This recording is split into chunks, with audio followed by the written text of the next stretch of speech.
शुक्लांबरधरं विष्णुं शशिवर्णं चतुर्भुजं प्रसन्नवदनं ध्याये सर्वविघ्नोपशान्तये सदाशिवसमारम्भां शङ्कराचार्यमध्यमाम् अस्मदाचार्यपर्यन्तां वन्दे गुरुपरम्परां नारायणं नमस्कृत्य नरं चैव नरोत्तमं देवीं सरस्वतीं व्यासं ततो जयमुदीरयेत्। భగవద్గీత ఈరోజు 39th క్లాస్, మనకు 39th క్లాసు. ఈరోజు కూడా చెప్పే శ్లోకము చాలా ప్రముఖమైనటువంటి శ్లోకము. అన్నీ అట్లాంటిది అనుకోండి, సాంఖ్యయోగంలో ఇది కూడాను అట్లాంటిదే. మరి బాగానే కనిపిస్తుంది కదా, మరి కనిపిస్తుంది. ఎవరు చదువుతారా? ఎవరు చదువుతారండి? ఏనం వెత్తి హంతారం ఎవరు చదువుతారు? ఎవరైనా చదవచ్చు. నేను చదువుతాను. చదివేసింది. ఏనం వేత్తి హంతారం ఏనం వేత్తి హంతారం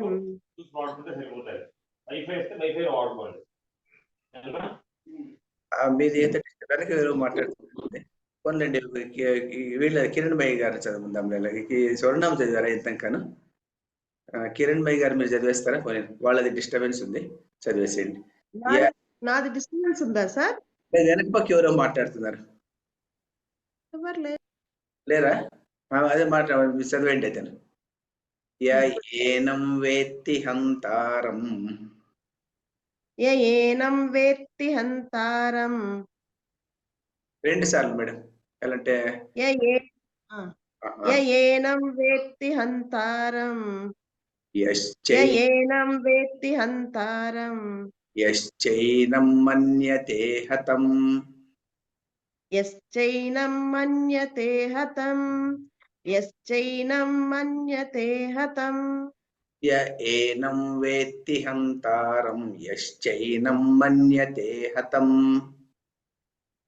ఏనం వేత్తి హంతారం యశ్చైనం మన్యతే హతం ఏనం వేత్తి హంతారం యశ్చైనం మన్యతే హతం. ఉభౌ తౌ న విజానీతః ఉభౌ తౌ న విజానీతో విజానీతః అని చదవండి మేడం. చదివేటప్పుడు అలాగే చదువుకుందాం. ఉభౌ తౌ న విజానీతః ఉభౌ తౌ న విజానీతః ఉభౌ తౌ న విజానీతః నాయం హంతి న హన్యతే నాయం హంతి న హన్యతే నాయం హంతి న హన్యతే. ఉభౌ తౌ న విజానీతః నాయం హంతి న హన్యతే ఉభౌ తౌ న విజానీతః నాయం హంతి న హన్యతే ఉభౌ తౌ న విజానీతః నాయం హంతి న హన్యతే. ఏనం వేత్తి హంతారం యశ్చైనం మన్యతే హతం ఉభౌ తౌ న విజానీతః నాయం హంతి న హన్యతే. ఏనం వేత్తి హంతారం యశ్చైనం మన్యతే హతం ఉభౌ తౌ న విజానీతః నాయం హంతి న హన్యతే. ఇంకోసారి చదవనా సార్? చాలండి మేడం, పర్వాలేదండి. ఏం చేస్తారంటే మేడం, మీరు అందరూ కూడాను పెన్ను దగ్గర పెట్టుకుంటే అక్కడ విసర్గ పెట్టేసుకున్నారనుకోండి, నెక్స్ట్ టైం చదివేటప్పుడు అట్లా ఉండనే ఉండదు, అట్లా సరిపోతుంది ఉండేసరికి. ఎట్లా చదివినా కరెక్టే, అట్లా విజయానితో ఉన్నా కూడా కరెక్టే. ఏమంటే ట్రెడిషనల్ గా ఒక పద్ధతి ఫాలో అవుతాం కదా, ఆ పద్ధతి ప్రకారం కట్ చేసి చదువుతాం కాబట్టి విజయానీత అంతే. అంతేకాదు, లేకపోతే మీనింగ్ లో ఏం డిఫరెన్స్ ఏం లేదు, బట్ అది చదవడంలో అట్లా అంతే, అందుకోసం అంతే. సరే. ఏనం వేత్తి హంతారం యశ్చైనం మన్యతే హతం ఉభౌ తౌ న విజానీతః నాయం హంతి న హన్యతే. ఇక్కడ చాలా ముఖ్యమైనటువంటి ఒక సెంటెన్స్, నాయం హంతి న హన్యతే. అయం అంటే వీడుని, వీడు. నాయం అంటే వీడు కాదు. నాయం హంతి, వీడు చంపలేదు. నా హన్యతే, వాడు చంపబడలేదు అనేది చాలా ముఖ్యమైనటువంటి సెంటెన్స్ అన్నమాట. నాయం హంతి నా హన్యతే అంటే వీడు కొట్టుతున్నాడు, వాడు కొట్టబడలేదు, అలాంటిది ఆ అర్థంలో చెప్పిండేది అనమాట. మొదలు ఊరికే శ్లోకాన్ని అలా చూసుకుందాము, చూసుకున్న తర్వాత అది ఏమిటినే చూద్దాము. యా అంటే యహ, యహ అంటే ఎవడైతే, ఏనం అంటే ఏనం అంటే వీడు అంటే వీడు అంటే ఎవడు తను ఎవరు దేహధారి అయినటువంటి జీవాత్మ నేను అనుకోండి నేను ఏనం దీన్ని అంటే దేన్ని శరీరాన్ని దేహధారి అయిన జీవాత్మను ఏమనుకుంటాడు హంతారం అంటే రెండు అర్థాలు అనమాట. హంతారం అంటే ఏమిటంటే హత్య చేసేవాడు అని ఒకటి, అంటే చంపేటువంటి వాడు అని, లేకుంటే చావు దెబ్బ కొట్టేటువంటి వాడు. ఎట్లానే రెండు రకాలుగానే వస్తుంది అనమాట. చావు దెబ్బ గట్టి చాలా అంటే వాడు కింద కొట్టేశాడంటే వాడిని హాస్పిటల్ తీసుకెళ్లాల్సిందే, అంత గట్టిగా దెబ్బ కొట్టడం అనమాట. అంత దెబ్బగా కొట్టేస్తే వాడిని తీసుకెళ్ళాలి, అలాంటి పరిస్థితి. లేకుంటే వాడిని చంపడం అనమాట పూర్తిగా.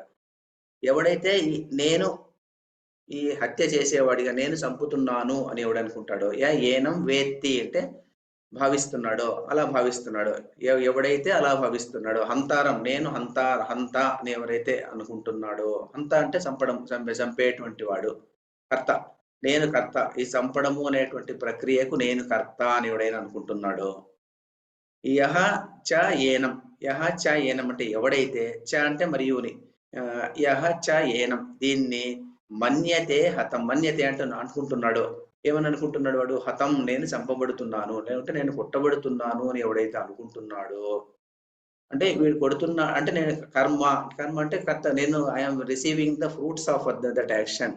ఏదో ఒక యాక్షన్ ఉందనుకోండి, రాముడు రావణుని చంపెను అని అంటే రాముడు ఇప్పుడు నేను చంపుతున్నాను అనేటువంటి దానికి రాముడు కర్త అంటాం కదా, దాన్ని కర్త.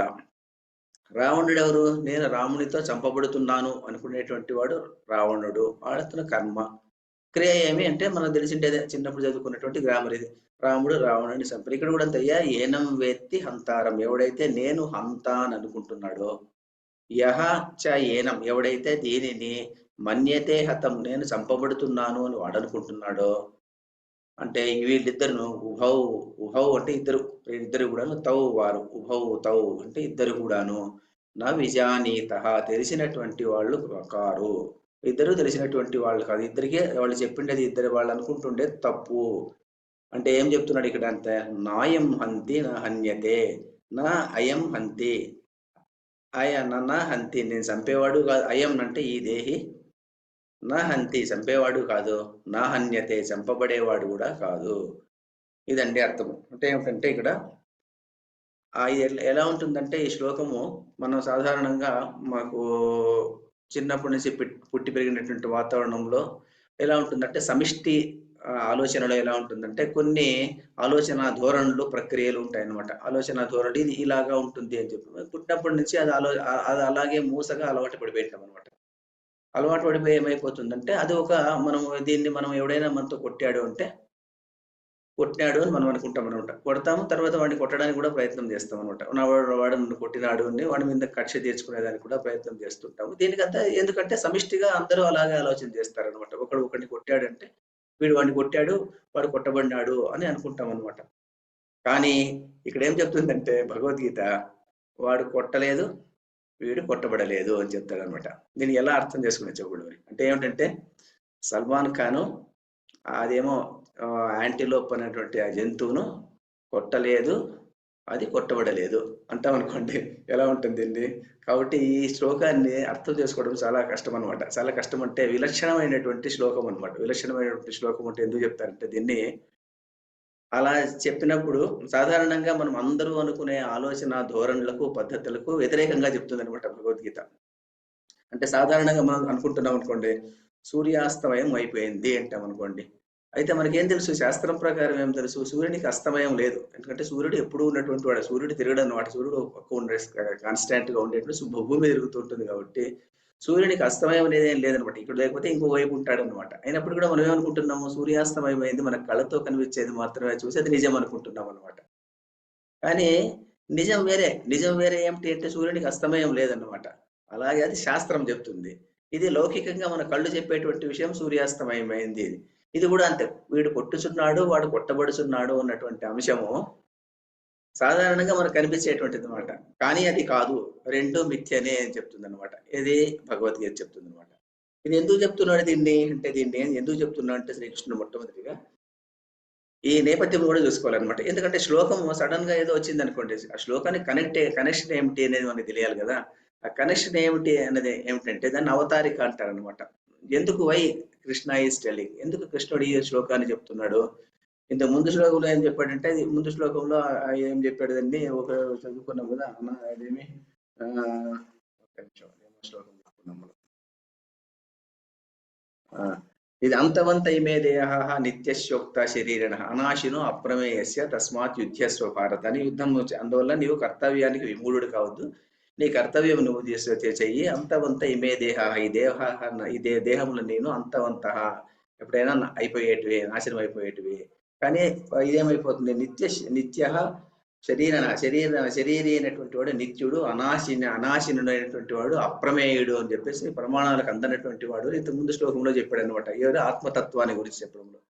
ఇప్పుడేం చెప్తున్నా అంటే, ఈ ఆత్మతత్వంలో ఉన్నటువంటి వాడికి అటు సావు లేదు, వాడు చంపబడడు, వాడు కొట్టబడడు, వాడు కొట్టబడడు అని చెప్తున్నాను అనమాట.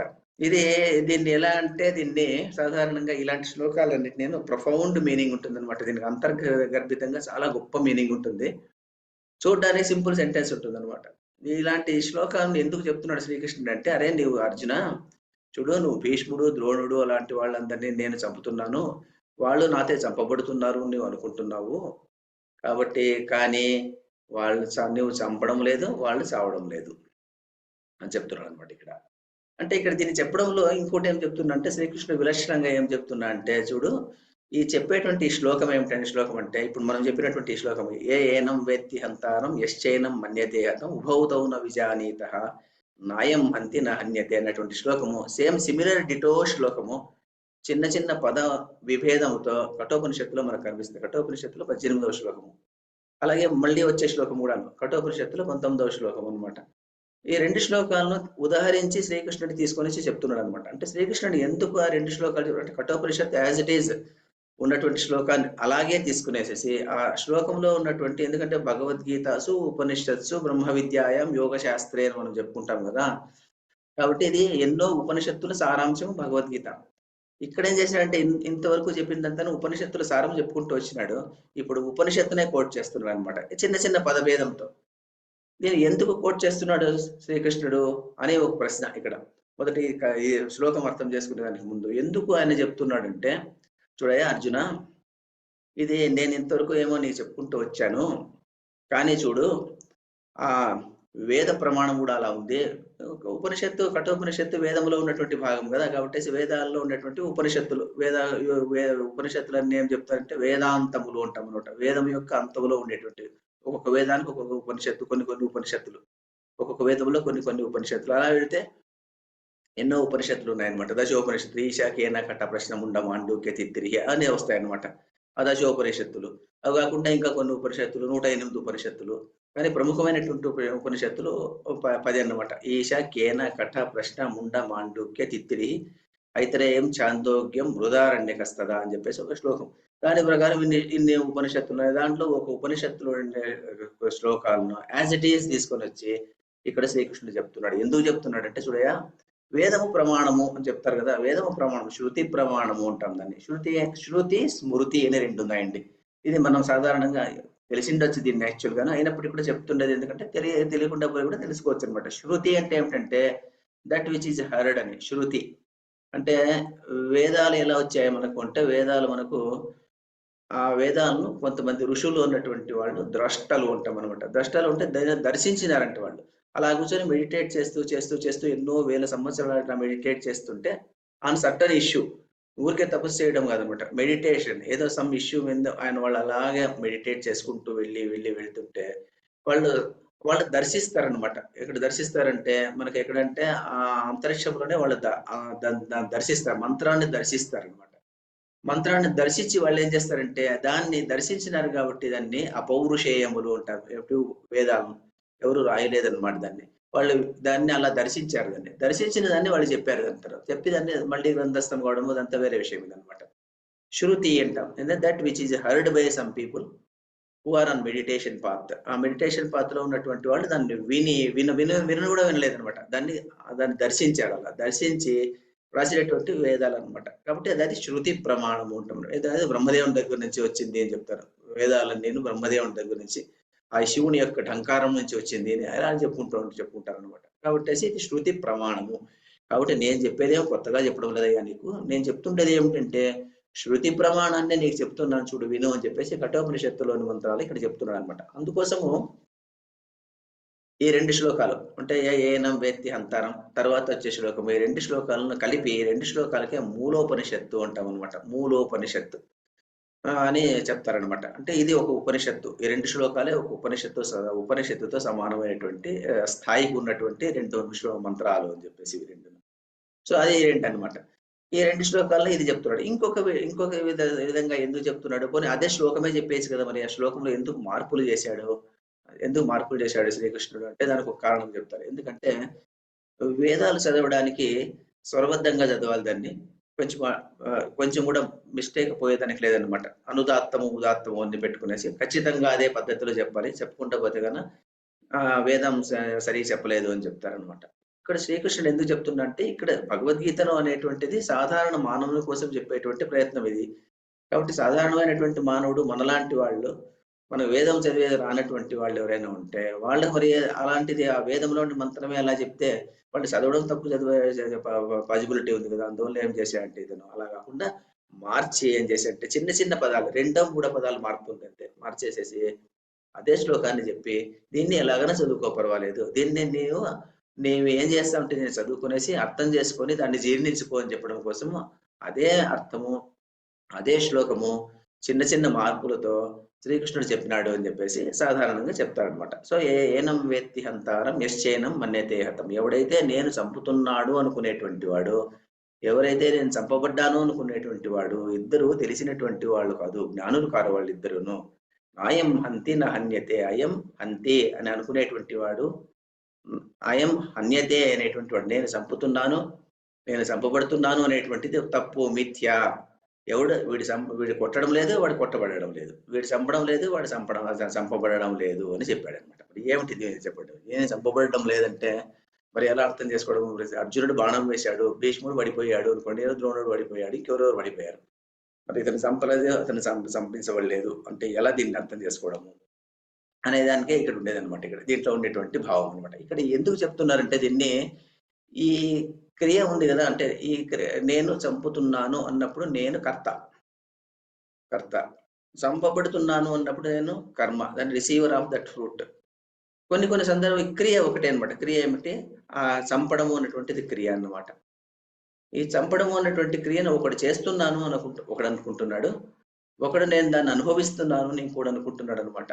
కానీ ఎందుకు 2 మిథ్య అంటే దీనికి ఏం చెప్తారంటే దీన్ని ఇక్కడ చెప్పడం హననము అన్నటువంటి కార్యక్రమం చెప్పారు, క్రియను చెప్పినారు.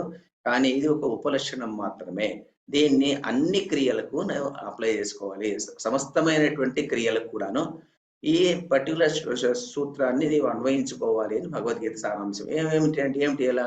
నేను దాతను, వాడు ప్రతిగ్రహీత.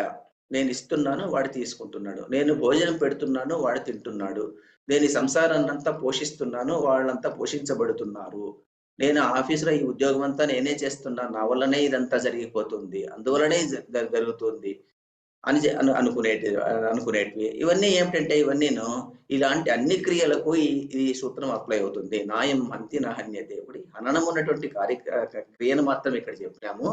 కానీ ఈ క్రియను ఎలా అర్థం చేసుకోవాలంటే అన్ని క్రియలకు దీన్ని అర్థం చేసుకోండి. ఎందుకు ఎలా అంటే ఒకటి చెప్తారనమాట. సంస్కృతంలో ఒక న్యాయం ఉందనమాట. మనం ఇడియం అంటాం కదా, ఇంగ్లీష్లో ఇడియం అంటాం. దాన్ని ఏం చెప్తారంటే కాకేభ్యో దధి రక్షతాం అని చెప్తుందంట తల్లి. అంటే ఏమిటి? ఇది స్టాండర్డ్ ఉదాహరణ చెప్తుంటారు అనమాట వేదాంతంలో. కాకేభ్యో దధి రక్షతాం అంటే ఏమిటంటే ఒక ఆవిడ ఉడియాలు పెడుతుందంట. ఇంట్లో ఉడియాలు పెట్టడం మొదలుపెట్టింది. మిద్ది మీద ఉడియాలు పెడుతుంది ఆమె. మిది మీద కదా, బయట తట్టు వెలుపల ఒడియాలు పెడుతుంది. ఒడియాలు పెట్టేటప్పుడు ఏమైపోయిందంటే ఆ సమయంలో ఆమె కొడుకుని పిలిచి చెప్తుందంట, అరే అబ్బాయి చూడు, నేను ఒడియాలు పెడుతున్నాను, ఆ కాకి నుంచి దీన్ని కాకి రాకుండా చూసుకోరా అని చెప్పేసి కాకేభ్యో దధి రక్షతాం అని చెప్పి ఆమె వెళ్ళిపోతుందంట.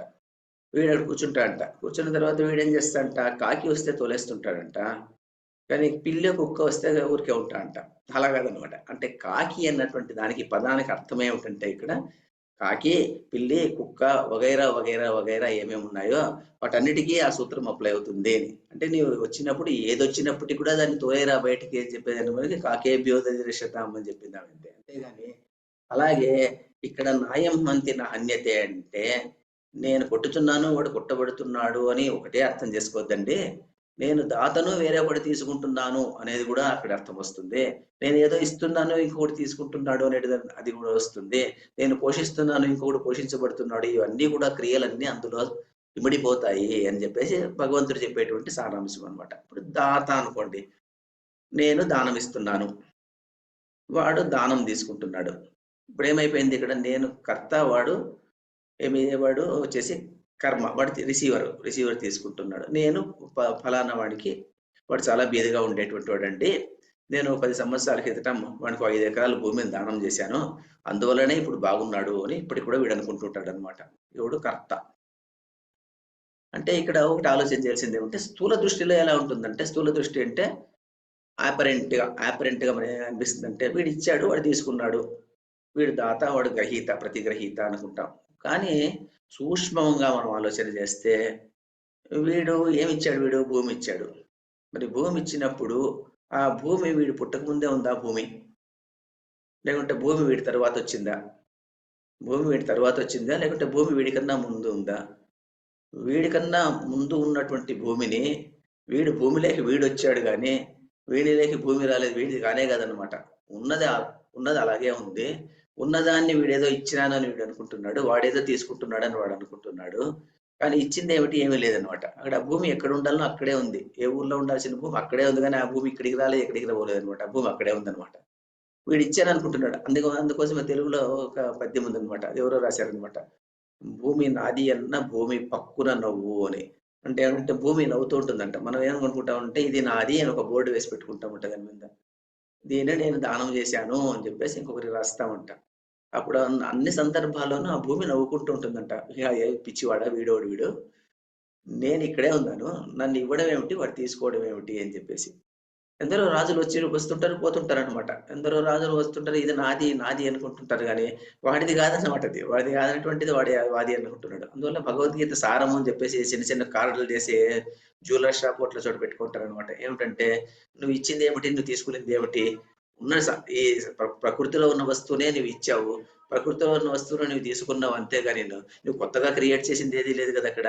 కాబట్టి భూమి అన్నది నేను ఇచ్చినాను అని వీడు దాత అనుకుంటుంటే, వాడు ప్రతిగ్రహీత నేను తీసుకున్నాను అని వాడు అనుకుంటుంటే, వీడు ఇచ్చింది లేదు, వాడు తీసుకునేది లేదు, ఆ భూమి అక్కడే ఉందన్నమాట. సో ఇలాగే ఏమైపోతుందంటే, ఇక్కడ ఇవ్వడము లేదు, తీసుకునేది లేదనమాట. వాడు ఇవ్వలేదు, వీడు తీసుకోలేదు అనమాట. ఎందుకు? వీడు ఆత్మస్వరూపము, వాడు ఆత్మస్వరూపము అని మనం ఎప్పుడైతే అనుకుంటామో అప్పుడు ఇవ్వడము తీసుకోవడం అనేది ఏం లేదనమాట. ఇప్పుడు చూడండి, ఇప్పుడు నేను అంటాను ఒకటి, నేను వాడికి ఇచ్చాను అన్నాను అనుకోండి, రెండో రకంగా అర్థం చేసుకోవడం అనమాట. నేను వాడికి ఇచ్చాను అన్నప్పుడు నేను అంటే ఒక చైతన్యమైనటువంటి ఒకటి చైతన్యమైనటువంటి వస్తువు నాలో ప్రకాశించేటప్పుడు నేను ఉంటాను, అంతేగాని ఆ చైతన్యం లేనప్పుడు నేను శవమే కదా. నేను ఇస్తున్నటువంటి వీడు కర్త అనేటువంటి వాడు, ఆ చైతన్యము ప్రకాశించేటువంటి సమయంలో వాడు ఇస్తున్నాడు. ఇంకొకటి వాడు ఆ చైతన్యంలో ప్రకాశించేటువంటి వాడు ఒకడు ఉన్నప్పుడు వాడు దీన్ని రిసీవ్ చేసుకుంటున్నాడు. వాడు రెండిటిలోనూ చైతన్యం ఉన్నప్పుడు మాత్రమే ఈ క్రియ జరుగుతుంది. చైతన్యం లేనప్పుడు ఆ క్రియ లేదు. ఎప్పుడైతే చైతన్యం లేనటువంటి వాడు ఇవ్వలేకుండా పోతాడో, చైతన్యం లేని వాడు తీసుకోకుండా లేకుండా పోతాడో, ఇద్దరు తీసుకోలేరు అనమాట. ఆ క్రియ జరగదు అనమాట. ఇప్పుడు నేను ఇస్తున్నాను అంటే నాలో ఒక చైతన్యం ప్రకాశిస్తుంది, వాడిలో ఒక చైతన్యం ప్రకాశిస్తుంది. ఆ చైతన్యం రెండు ఒకే చైతన్యమే. మనం చెప్పుకున్నాం, ఇదే శ్లోకాల్లో చెప్పుకున్నామట, చైతన్యము అఖండమైనటువంటి చైతన్య స్వరూపము ఒకటే. అఖండ చైతన్య స్వరూపము అన్ని దేహాల్లోనూ అలా వెలుగుతూ ఉంటుంది అనమాట. ఒక్క సూర్యుడు సమస్త జీవులకు తాను ఒక్కొక్కడై తోచు పోలిక అని పోతన భాగవతంలో రాస్తారనమాట. ఒకే సూర్యుడు అన్ని బింబాలు, అన్ని చెరువుల్లో కానీ సముద్రంలో కానీ అది కానీ ఇది కానీ అన్ని చోట్ల వెలుగుతుంటాడు అనమాట. అందుకోసమే కొన్ని పద్యాలు ఉంటాయి, కొన్ని పాటలు ఉంటాయండి. ఆ పాటలు చాలా, దాంట్లో మనం డెప్త్ గా మీనింగ్ వెళ్ళి చూసామంటే తెలుగు పాటలు కూడా చాలా మంచి పాటలు ఉన్నాయన్నమాట. రాజమహల్పై విరిసే వెన్నెల పూరి గుడిసెపై గుడి కురియదా అని చెప్పేసి ఒక పాట ఉందన్నమాట. అలాంటి పాటలు మనం మెడిటేట్ చేసుకుంటూ అలాగే కూర్చొనేసి ఆ ఒక లైన్ మాత్రం తీసుకొని చాలా డెప్త్ గా ఆలోచన చేస్తాం అనుకోండి, అప్పుడు ఏమైపోతుందంటే, అఖండమైనటువంటి చైతన్య స్వరూపమైనటువంటి ఒక ఆత్మ ఉంది. ఆ ఆత్మ ఇతనిలోనే వెలుగుతుంది, అతనిలోనే వెలుగుతుంది, ప్రకాశిస్తుంది. ఆ ప్రకాశించేటి సమయంలో జరిగేటువంటి క్రియలన్నీ ఇవి జరుగుతున్నాయి. ఇది కొట్టడం గాని, తిట్టడం గాని, అనడం గాని, నేను హంతి, అతను హన్యతే అనడం గాని, నేను దాత అనడం గాని, అతను ప్రతిగ్రహీత అనడం గాని, నేను భోజనం పెడుతున్నాను, వాడేదో భోజనం చేస్తున్నాడు అనడం గాని, నేను పోషిస్తున్నాను, వాళ్ళు పోషించబడుతున్నారు అనేటువంటి సకలమైనటువంటి క్రియలు మనం ఏమేమనుకుంటున్నామో అన్ని క్రియలు కూడాను ఏమిటి అంటే ఇక్కడ ఒక చైతన్యము అనేటువంటి రెండు పదార్థాల్లోనే చైతన్యం వెలుగుతుంటుంది. కానీ మనం ఎందుకు అక్కడ అజ్ఞానం అయిపోతుంది అంటే మనము ఆ చైతన్యాన్ని మనం ఒక దేహానికి పరిమితం చేస్తున్నాము. వాణి చైతన్యాన్ని ఒక విలక్షణమైనటువంటి వాణి దేహానికి పరిమితం చేస్తున్నాము. ఇక్కడ ఉన్నటువంటి చైతన్యాన్ని ఈ విలక్షణమైనటువంటి ఈ దేహానికి పరిమితం చేసి నేను వేరే వాడు వేరే అని అనుకుంటున్నాం అనమాట. కానీ ఈ వేరే అనేటువంటిది లేదు, అంతా పూర్ణత్వమే అనుకోండి. అంతా పూర్ణత్వమే ఉంది. ఇక్కడ చైతన్యం ఉంది, అక్కడ చైతన్యం ఉంది అనుకోండి. అప్పుడు డివిజనే లేదు. డివిజన్ లేనప్పుడు వాడు కొట్టడం ఏమిటి, వీడి కొట్టించుకోవడం ఏమిటి? ఏం లేదు. దీనికి ఒక ఎగ్జాంపుల్ చెప్తారండి. ఏం చెప్తారంటే చూడండి, ఒక ఎగ్జాంపుల్ ఏమిటంటే ఒకడు అంట. వాడికి ఒక అమ్మాయి కూతురు ఉంది. ఆ కూతుర్ను వాడు పెళ్లి చేయాలనుకుంటున్నాడు. మరియు వాళ్ళు ఎవరో వచ్చారు, చూడ్డానికి వచ్చారు. వాళ్ళ అమ్మాయి నచ్చింది, వాడికి నచ్చాడు, అంత అయిపోయింది. మరి కట్నం ఎంత అని అడిగారనమాట. కట్నం ఎంత అడిగితే ఆయన అన్నంట పెళ్లి కొడుకు తండ్రి అన్నాడంట, ఏం లేదు, మీకు కట్నం ఏం అక్కర్లేదండి, మీరు పెళ్లి చేసిస్తే చాలు. ఎందుకంటే మీకు ఎలాగో మాకే కదా, మీరు మీ ఆస్తి అంతా నాది. ఎవరే కొడుకు ఉన్నాడు అనుకోండి, కొడుకు కూతురు అనుకోండి, మరి అప్పుడు ఏమైందంటే కాస్త కొడుకు వెళ్ళిపోతుంది, కూతురు కాస్త వస్తుంది. అప్పుడేమనుకుంటాడు వీడు, ఆ కొడుకు ఎంత వస్తుంది వాడికి పోతుంది కాబట్టేసి ఇప్పుడు ఎంత వస్తుంది అని అప్పుడు ఖచ్చితంగా ఎంత కావాలో అంత అడిగి తీసుకుంటాడు అనమాట. ఒకే కూతురు ఉందనుకోండి, అప్పుడేం చేస్తాడు వీడు, ఆ కూతురు ఉన్నప్పుడు వాడు చెప్తాడు అనమాట, నీకు ఎలాగో నీ నీ ఆస్తి నీది అనుకుంటూ ఉంటూ, మేము ఎప్పుడు కావాలో మాకు తెలుసు, మాకు ఎప్పుడు తీసుకోవాలో మాకు తెలుసు అని వీడు అంటాడు. అంటే ఏమిటి ఇక్కడ అర్థం ఏమిటంటే వాడు వేరే నేను వేరే అన్నప్పుడు భిన్నత్వం అనమాట. అంతా మనదే అంటే అనుకోండి, అది ఇది రెండు మనదే అన్నప్పుడు భిన్నత్వం లేదన్నమాట. ఇక్కడ ఇది కూడా కొంచెం క్రూడ్ ఎగ్జాంపుల్ అనుకోండి. క్రూడ్ ఎగ్జాంపుల్ లాగా ఇది కూడా ఏమిటంటే ఇక్కడ అది వాడు వేరే నేను వేరే అని ఎప్పుడైతే దేహాత్మ భావన అంటాం అనమాట. దేహాత్మ భావన అంటే ఆత్మను దేహముతో సీమితం చేసినప్పుడు, పరిమితి చేసినప్పుడు ఏమైపోతుందంటే నేను వేరే వాడు వేరే. అలానే ఇప్పుడు ఏమైపోతుంది, నేను వాడు ఇద్దరు ఒకటే అనుకున్నప్పుడు ఏమైపోతుందంటే అక్కడ చైతన్యము ఇక్కడ చైతన్యము రెండు ఒకటే అనుకున్నప్పుడు వాడు కొట్టడం ఏమిటి, అని కొట్టించుకోవడం ఏమిటి, ఏం లేదనమాట. కొట్టడము లేదు, కొట్టించుకోవడము లేదనమాట. దాత లేదు, దానం గ్రహీత లేదనమాట. ఇక్కడ ఇది మనము ఈ శ్లోకంలో అటువంటి అర్థం అనమాట. ఇప్పుడు చూడండి, ఒక తల్లి ఉంటుంది అనుకోండి. ఆ తల్లి బిడ్డ వచ్చేసి ఆ పాలు తాపించేటువంటి సమయంలో బిడ్డ కాలుతో తంతూ ఉంటుంది అనమాట. మనం చూడడానికి ఎలా ఉంటుందంటే వీడు తన్నుతున్నాడు, ఆమె తన్నబడుచున్నది అంటామన్నమాట. మరి వీడు తన్నుతున్నాడా, వాడు తన్నించుకుంటుంది ఆమె దృష్టిలో అదేం లేదనమాట. ఆమె దృష్టిలో రెండు ఒకటే అనమాట. ఆమె దృష్టిలో రెండు ఆత్మలుగా ఆమె చూడదనమాట. రెండింటిని భిన్నత్వంగా చూడదనమాట. ఏకత్వంగా చూస్తుందంటే అక్కడ ఉన్నటువంటి ఆత్మ, ఇక్కడ ఉన్నటువంటి చైతన్య స్వరూపము, అక్కడ ఉన్నటువంటి చైతన్య స్వరూపము రెండు ఒకటే అని ఎప్పుడైతే ఆమె అనుకుంటుందో అప్పుడేమైపోతుంది, ఆ భిన్నత్వం ఎగిరిపోతుంది అనమాట.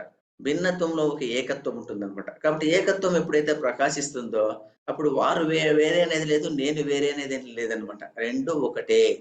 రెండు ఒకటైనప్పుడు ఏమైపోతుంది, అప్పుడు రెండు ఒకటైపోయినప్పుడు వాడు కొట్టడము లేదు, వీడు కొట్టించుకోవడము లేదు, వాడు ఇంకేదో చేయడము లేదు, వీడు ఇంకేదో చేయించుకోవడము లేదనమాట. అందువల్లనే మనకు ఎందుకు ఈ శ్లోకం చెప్తున్నారంటే, చాలా మందికి ప్రపంచంలో ఎలా ఉంటుందంటే మనలాంటి వాళ్ళు అంటే సాధారణమైనటువంటి శాస్త్రం చదవనటువంటి వాళ్ళకు దృష్టి ఎలా ఉంటుందంటే, అంటే శాస్త్రం చదివితే కూడా కుదరదనమాట. శాస్త్రాన్ని జీర్ణించుకోనటువంటి వాళ్ళు అనుకోండి.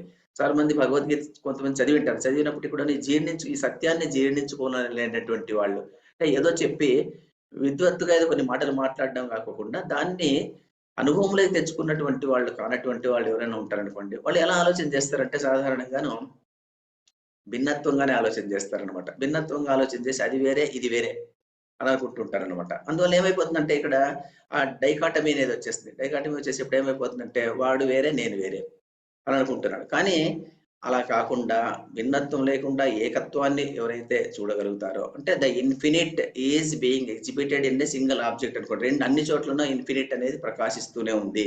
ఆ ఇన్ఫినిట్ ప్రకాశించేటువంటి సమయంలో నేను వేరే కాదు, వాడు వేరే కాదు అనేటువంటి భావన ఎవరికి వచ్చింటుందో వానికి ఎలాంటి కష్టం ఉండదనమాట. అందువల్ల ఏమైపోతుందంటే చాలా మంది చూడండి ఎలా ఉంటుందంటే కొంతమంది ఎలా బాధపడుతుంటారంటే శోకము, మోహం నివారణ కదా భగవద్గీత. ఈ శోకం ఎందుకొస్తుందంటే కొంతమందికి ఏదో ఒక భావన ఉంటుందండి. ఆ భావన ఏమిటంటే ఏదో నేను ఏదో ఒకడుంటాడనుకోండి. ఏదో మా మామగారు నాకు సరిగ్గా డబ్బులివ్వలేదు. అనుకుంటాడనుకోండి. లేకుంటే మా నాన్నగారు భాగాలు పెట్టేటప్పుడు ఏదో ఒకరికి ఎక్కువ ఇచ్చాడు, నాకు తక్కువ ఇచ్చాడు అనే భావనతో ఏమైపోతుందంటే వాళ్ళ నాన్న కనిపించినప్పుడంతాను, లేకుంటే నా నాన్న పేరు గుర్తొచ్చినప్పుడంతాను వాళ్ళ మీద తీవ్రమైనటువంటి కక్ష వస్తూ ఉంటుంది. లేదా వాడు నాకేదో ఇవ్వలేదు అనంటాడు. లేకుంటే ఎవడో నాకివ్వలేదు అనేటువంటిదనమాట. నాకు అన్యాయం చేసేసాడు. వాడెవడో అన్యాయం చేసేసాడు. అన్యాయం చేసిన దాని వల్ల నేను ఇలా అనుభవిస్తున్నాను అని అనుకునేటువంటి వాళ్ళు చాలా మంది మన ప్రపంచంలో కనిపిస్తూ ఉంటామనమాట మనకు. అది చెప్తూను గూడా ఉంటారు వాళ్ళు. వచ్చేసి నాకిలా అన్యాయం అయిపోయిందండి. అన్యాయం అయిపోయిన దాని వల్ల నేను ఇలా బాధపడుతున్నాను. అప్పుడు సాధారణంగా ఏం చెప్తారంటే చూడయ్యా నువ్వు అన్యాయం అనేది వాడిచ్చేది కాదు. నువ్వు తీసుకునేది కాదు. నీవేదో నీ కర్మఫలాన్ని బట్టి నీవిలా పుట్టావు.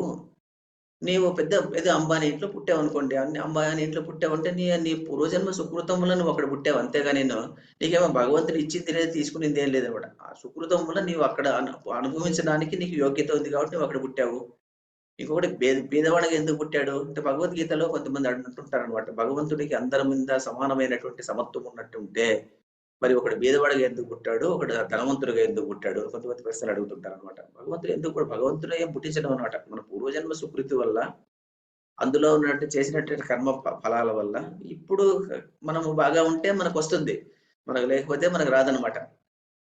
రాలేదనుకోలా అని చెప్పేసి అది ఒక లెవెల్ అండర్‌స్టాండింగ్ అన్నమాట. అప్పుడేమిటంటే ఇప్పుడు మనకేదో రాలేదు. అందువల్లనే ధ్రువుని కథ చెప్తుంటారనమాట. ధ్రువుని కథ ఏం చెప్తారంటే ధ్రువుడు ఉన్నటువంటి వాడు తల్లి దగ్గరికి వెళ్తా అంట. తల్లి దగ్గరికి వెళ్లి చెప్తా అంట, "అమ్మ చూడమ్మా, నేను నాన్న తొడ మీద కూర్చునేదానికి వెళ్ళాను. మరి పిన్నమ్మ నన్ను అవమానించింది." అంటే సవతి తల్లి ఉంటుంది కదా! సవతి తల్లి. ఆ పిన్నమ్మ నన్ను అవమానించింది. నన్ను కూర్చోబెట్టలేదామె. నాకలా కూర్చునేటువంటి అదృష్టం నాకు కల్పించుంటే, "ఆ పిచ్చివాడా నువ్వెందుకురా ఇలా బాధపడతావు? వాడు ఇచ్చేదేమిటి? నువ్వు తీసుకునేదేమిటి?" కథ అలాగా అర్థం చేసుకోవాలి దాన్ని యాక్చువల్‌గాను. ఆ కథ మనం ఏదో చెప్తుంటాం. కథ చెప్పుకొని వెళ్ళిపోతుంటాం అనమాట. కథ అలాగా అర్థం చేసుకోకూడదనమాట. కథ ఏమిటంటే, "నువ్వు అలా పిచ్చివాడా? అలా కాదు అర్థం చేసుకోవాల్సింది. ఇచ్చేదేమిటి? తీసుకునేదేమిటి? ఒకవేళ ఆమె ఇచ్చినా కూడా సవతి తల్లి ఇచ్చినప్పటికి కూడాను ఏదో 10 నిమిషాలు నేను నా సింహాసనం మీద కూర్చోబెట్టొచ్చు. 10 నిమిషాలు తొడ మీద కూర్చోబెట్టేంత అంత భాగ్యానికి ఇంత బాధపడతావా? ఆ ఇచ్చేటువంటి వాడు ఒక ఈశ్వరుడు ఒకడేరా, నువ్వు ఆ ఈశ్వరుడిని ప్రార్థించు" అంటుందంట ఆమె. ఈశ్వరుడిని ప్రార్థించుంటే అప్పుడు ఆ పరమేశ్వరుడిని ప్రార్థించి అతను ధ్రువుడు మరి నక్షత్రంలో కనిగిపోవడము ఆ కథంతా మనకు భాగవతంలో మనకొస్తుందన్నమాట. ధ్రువునిక చరిత్ర అని చెప్పేసేసి. అంటే ఇక్కడ ఏం చెప్తారంటే ఎవడు ఏదైనా మనకేదైనా ఇచ్చాడు అని వాడు అనుకుంటున్నాడు. కర్తగా నేను అనుకుంటున్నాడు. నేను తీసుకుంటున్నాను అని కూడా అనుకుంటున్నాడంటే వీడు ఇచ్చేది గాని, తీసుకునేది గాని అన్నిటికీను కారణము పరమేశ్వరుడు ఒక్కడే కానీ వాడు ఇవ్వడము లేదు, వీడు తీసుకోవడము లేదనమాట. అది ఒక భ్రాంతి అన్నమాట. అదొక భ్రాంతి అలా ఉంటుందన్నమాట. ఒక తెర మీద ఒక హీరో విలన్‌ని కొడుతుంటాడు. లేకుంటే విలన్ హీరోని కొడుతుంటాడనుకోండి.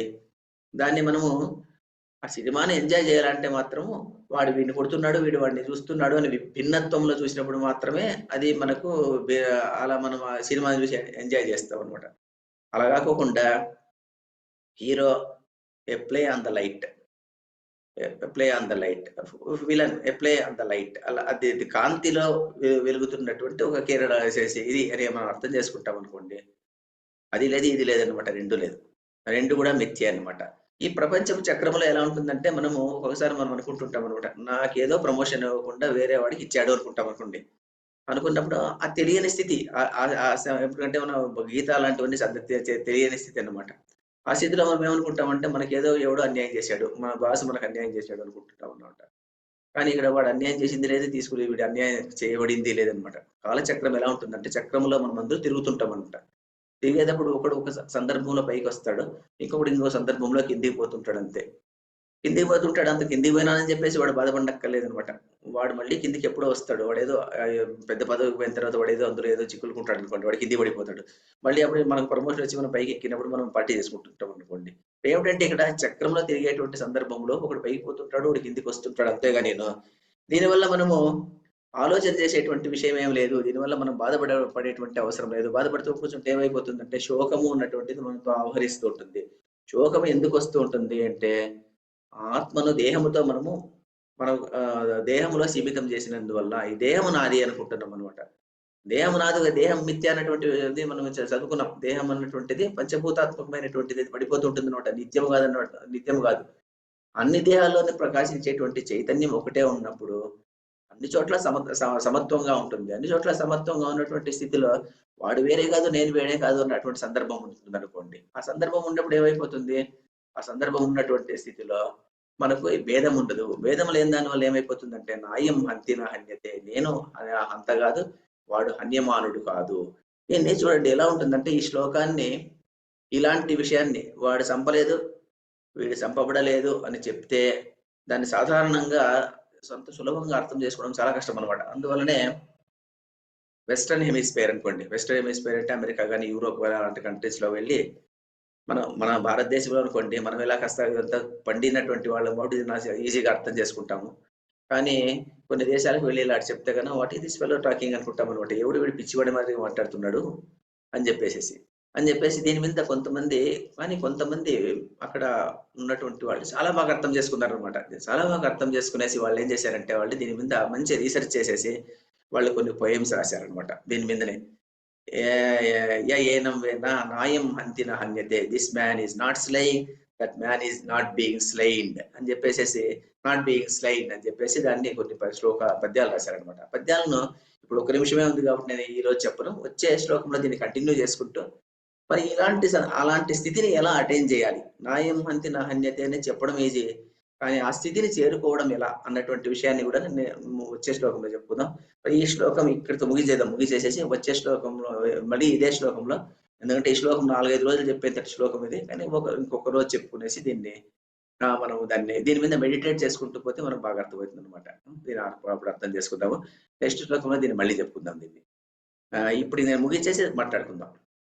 కాయేన వాచా మనసేంద్రియైర్వా బుద్ధ్యాత్మనా వా ప్రకృతే స్వభావాత్ కరోమి యద్యత్ సకలం పరస్మై నారాయణాయేతి సమర్పయామి. సర్వం శ్రీకృష్ణార్పణమస్తు.